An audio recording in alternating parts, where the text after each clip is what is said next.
TDP, YCP మధ్య మాటల యుద్ధం ఇంకా కొనసాగుతూ ఉంది. మొన్నటిదాకా తిరుమల లడ్డూకి సంబంధించి లడ్డూ అపవిత్రమైందని చెప్పేసి అటు ముఖ్యమంత్రి చంద్రబాబు నాయుడు ఏవైతే కామెంట్స్ చేశారో వాటికి అనుగుణంగా వైసీపీ కౌంటర్ ఇస్తూ వస్తుంది. దాన్ని వైసీపీకి సంబంధించినటువంటి నేతలు కానివ్వండి, వైసీపీ అధికారంలో ఉన్నప్పుడు తిరుమల లడ్డూ ప్రసాదంలో యానిమల్ రిలేటెడ్ ఫ్యాట్ ఆయిల్స్ ఉన్నాయని చెప్పేసి కూడా ప్రభుత్వం చెప్పింది. దానికి సంబంధించి మాటలు, విమర్శలు కూడా ఇప్పటిదాకా చూస్తూ వచ్చాం. అయితే తాజాగా ఇది కాస్త లడ్డూ ఇష్యూ కాస్త పక్కకి వెళ్ళిపోయి జగన్మోహన్ రెడ్డికి సంబంధించి, ఆయన మతానికి సంబంధించి, ఆయన డిక్లరేషన్కి సంబంధించి ఇప్పుడు రాజకీయం నడుస్తుంది.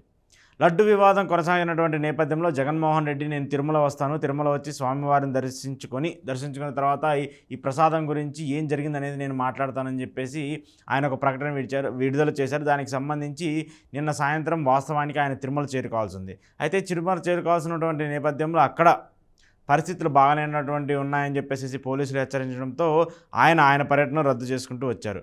అయితే వాస్తవానికి ఈరోజు ఉదయం 11:30 గంటలకు జగన్మోహన్ రెడ్డి ఆయన తిరుమల శ్రీవారిని దర్శించుకోవాల్సి ఉంది.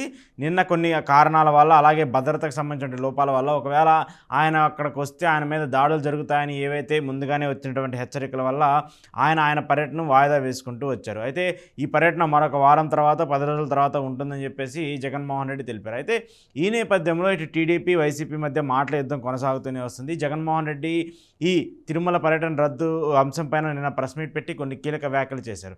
కావాలని చెప్పేసి ఆయన మీద దాడి చేయడానికి కుట్ర పన్నే విధంగా హైదరాబాద్ నుంచి, చెన్నై నుంచి, అలాగే కర్ణాటక నుంచి కూడా చాలామంది బీజేపీకి సంబంధించిన నేతలందరూ వచ్చారు. వాళ్ళందరూ కొంతమంది అక్కడ సాధారణమైనటువంటి జనాల్లో కూరి వాళ్ళతో పాటు చేరి నా మీద దాడికి చేయాలని చెప్పేసి ప్రయత్నించారని చెప్పేసి చెప్తున్నారు. ఇక మరోవైపు ఈ తిరుమల డిక్లరేషన్కి సంబంధించి తిరుమలకి డిక్లరేషన్ అవ్వాల్సిన అవసరం లేదు, నా మతం మానవత్వం అంటూ కూడా జగన్మోహన్ రెడ్డి టీడీపీకి కౌంటర్ ఇస్తూ వచ్చారు. అయితే గత 5 ఏళ్ళు అంటే ఒక ముఖ్యమంత్రిగా పనిచేసినటువంటి వ్యక్తి, ఎంపీగా పనిచేసినటువంటి వ్యక్తి, ఒక పార్టీకి అధ్యక్షుడైనటువంటి నేను నా మతాన్ని ప్రూవ్ చేసుకోవడానికి, నా మతాన్ని గురించి చెప్పుకోవడానికి నేను ఇంత కష్టపడాల్సి వస్తుందా? ఇదేనా భారతదేశంలో హిందువులకు సంబంధించి ఒక సాటి మనిషికి ఉండేటువంటి ఆదరణ అంటూ కూడా జగన్మోహన్ రెడ్డి తీవ్రంగా వ్యాఖ్యానించినటువంటి పరిస్థితి కూడా మనం చూస్తూ వచ్చాం. అయితే ఈ ఇష్యూ కాస్త లడ్డు ఇష్యూని కానివ్వండి, ఈ జగన్మోహన్ రెడ్డికి సంబంధించినటువంటి ఇష్యూని కానివ్వండి, దీన్ని రాజకీయం చేస్తున్నారంటూ కూడా వైసీపీ గట్టిగా మాట్లాడుతూ వస్తుంది. ఎందుకంటే లడ్డు విషయం గతంలో ఏదైతే చెప్పారో ఏఆర్ డైరీకి సంబంధించి కొంత కల్తీకి సంబంధించిన నెయ్యి కానివ్వండి, దాంట్లో యానిమల్ రిలేటెడ్ ఫ్యాట్స్ ఆయిల్స్ ఉన్నాయని చెప్పేసి దాని మీద విచారణ జరపాలని చెప్పేసి ఇటు వైసీపీ కోరింది, టీడీపీ కోరింది.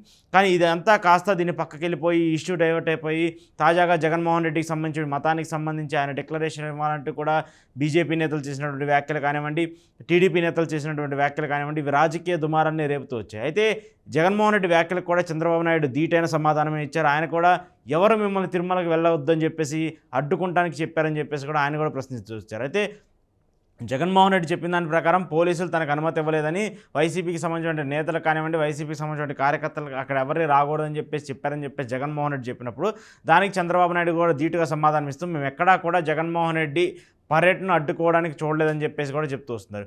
జగన్మోహన్ రెడ్డిని డిక్లరేషన్ ఇవ్వాలని మాత్రమే కోరాము, ఎందుకంటే ఆయన వాస్తవానికి క్రైస్తవుకు సంబంధించిన కుటుంబానికి సంబంధించిన వ్యక్తి కాబట్టి ఆయన తిరుమలకు వస్తున్నప్పుడు ఏ అన్యమతస్తులు ఎవరైనా తిరుమలకు వస్తే స్వామివారిని దర్శించుకోవాల్సి ఉంటే దానికి సంబంధించి ఒక ఫార్మాలిటీస్ ఉంటాయి, ఆ ఫార్మాలిటీస్ కంప్లీట్ చేసి దర్శించుకోమనండి అంటూ కూడా చంద్రబాబు నాయుడు ధీటుగా సమాధానం ఇచ్చినటువంటి పరిస్థితి కూడా మనం చూస్తాం. అయితే గతంలో చాలాసార్లు ముఖ్యమంత్రిగా ఉండి, అంతకుముందు ఎంపీగా ఉండి, అంతకుముందు ఎమ్మెల్యేగా ఉండి చాలాసార్లు కూడా జగన్మోహన్ రెడ్డి తిరుమలకి దర్శించుకున్నారు. కానీ అప్పుడు ఎప్పుడూ రాని డిక్లరేషన్ ఇప్పుడు ఎందుకు బీజేపీ, ఇప్పుడు ఎందుకు టీడీపీ అడుగుతుందని చెప్పేసి జగన్మోహన్ రెడ్డి కానివ్వండి, వైసీపీకి సంబంధించిన నేతలు కానివ్వండి మాట్లాడుతూ వస్తున్నారు. ఇలా ఇప్పుడు లడ్డు ఇష్యూ కాస్త పక్కకి వెళ్ళిపోయి జగన్మోహన్ రెడ్డి డిక్లరేషన్కి సంబంధించిన ఇష్యూ ఏపీ రాజకీయాల్లో పెద్ద చర్చనీయాంశంగా మారుతూ వస్తుంది. ఎందుకంటే జగన్మోహన్ రెడ్డికి సంబంధించి ఆయన కూడా అంటే వాస్తవానికి ఆయన కుటుంబానికి సంబంధించిన వ్యక్తులు క్రైస్తవులకు సంబంధించి ఎక్కువగా నమ్ముతూ ఉంటారు. కానీ రాజకీయాలకు సంబంధించి మాత్రము ఏ నాయకుడికైనా, ఏ అభ్యర్థికైనా, ఏ పార్టీకైనా కూడా ఒక ప్రాంతానికి కానీ, ఒక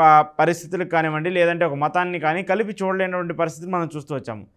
ఏపీలోనే కాదు, దేశవ్యాప్తంగా ఉన్న, ప్రపంచవ్యాప్తంగా ఉన్న ఆ రాజకీయ నాయకుడు అన్ని మతాలకు సంబంధించినవాడు, అన్ని కులాలకు సంబంధించినవాడు. కానీ ఇప్పుడు దీన్ని రాజకీయం చేయడం వల్ల ఎక్కువగా వైసీపీ పార్టీకి కొంత డ్యామేజ్ జరుగుతుందని చెప్పేసి కూడా భావిస్తున్నారు. దీంతోపాటు టీడీపీ కూడా దీన్ని ఓవర్కమ్ చేయాలని చెప్పేసి కూడా చెప్తూ వస్తున్నారు. ఎందుకంటే ఈ ఇష్యూ కాస్త డైవర్ట్ అయిపోతుంది కాబట్టి దీన్ని ఇంతటితో ఆపేసి మళ్ళీ ప్రజా సమస్యలపైన, ప్రజలకు ఇచ్చినటువంటి గ్యారంటీలపైన ఫోకస్ చేయాలని చెప్పేసి కూడా అందరూ చెప్తూ ఉన్నారు. సో ఇప్పుడు జగన్మోహన్ రెడ్డి డిక్లరేషన్ ఆయన ప్రకటిస్తారా? మళ్ళీ ఎప్పుడు తిరుమల పర్యటన ఉంటుంది? తిరుమల పర్యటన వెళ్తే అక్కడికి వెళ్ళి డిక్లరేషన్ ప్రకటించే అవకాశం ఉంటుందా లేదా అనేది కూడా తెలియాల్సి కానీ ముఖ్యంగా లడ్డూ వివాదానికి సంబంధించి ఖచ్చితంగా లడ్డూ వివాదానిపైన సిబిఐ విచారణ జరగాలని చెప్పేసి వైసీపీ డిమాండ్ చేస్తుంది. కానీ ప్రభుత్వం మాత్రము సిట్ని ఏర్పాటు చేసి సిట్కి సంబంధించి ఈ లడ్డూ వివాదంలో ఏవైతే తప్పిదాలు ఉన్నాయో, లడ్డూకి సంబంధించి ఏవైతే అన్నెసరీ ఫ్యాట్ ఆయిల్స్ ఏవైతే వాడారో వాటికి సంబంధించి కూడా ప్రాపర్ రిపోర్ట్స్ తీసుకొని మేము విచారణ జరిపిస్తామంటూ కూడా ఏపీ ప్రభుత్వం చెప్తుంది. కానీ ఏపీ ప్రభుత్వం వేసినటువంటి కమిటీ జగన్మోహన్ రెడ్డిని మాత్రం అది తప్పుగా పట్టించే విధంగా ఉందని చెప్పేసి చెప్తున్నారు. ఎందుకంటే ప్రభుత్వానికి సంబంధించినటువంటి ఉన్నతాధికారులు కానివ్వండి, వాళ్ళందరూ చంద్రబాబు నాయుడు లాయల్గా ఉన్న వ్యక్తులతోనే సిట్ని వేశారని చెప్పేసి కూడా వైసీపీ ఖండిస్తూ వస్తుంది. సో వీటన్నిటి నేపథ్యంలో ఇది సిబిఐకి ఇస్తేనే సరైన పద్ధతి అంటూ కూడా అందరూ చెప్తున్నారు. మరి దీన్ని సిబిఐకి ఇస్తారా, లేదు సిట్తోనే విచారణ జరిపిస్తారా అనేది మాత్రం చూడాల్సి ఉంది.